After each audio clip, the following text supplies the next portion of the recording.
On March 2nd, the White House administration made a historic move by releasing the National Cybersecurity Strategy.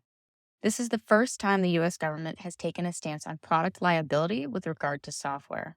So, how is this different than previous strategies on legislation?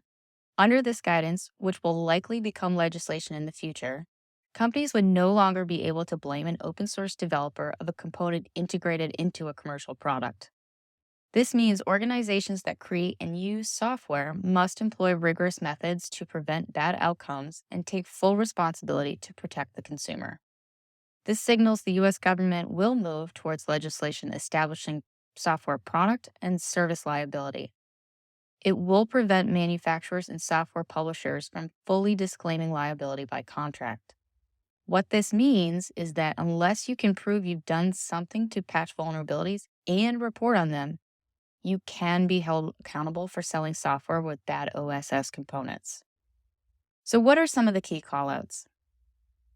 Objective 3.3 bluntly states companies that make software must have the freedom to innovate, but must be held liable when they fail to live up to their duty of care to their consumers.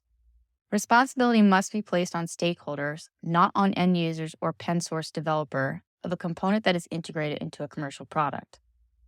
Objective 3.6 is all about exploring federal cyber insurance backstop.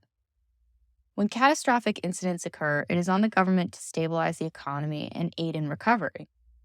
Responses to incidents, through this guidance, will be structured so that it is available in case an incident happens, instead of the government rushing to develop an aid package after the fact.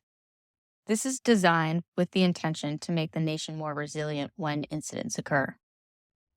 So, what does this mean for you and your organization? It is imperative to understand that this represents a sea of change that is coming. As we learned from last year's executive order, this is likely to have a global impact.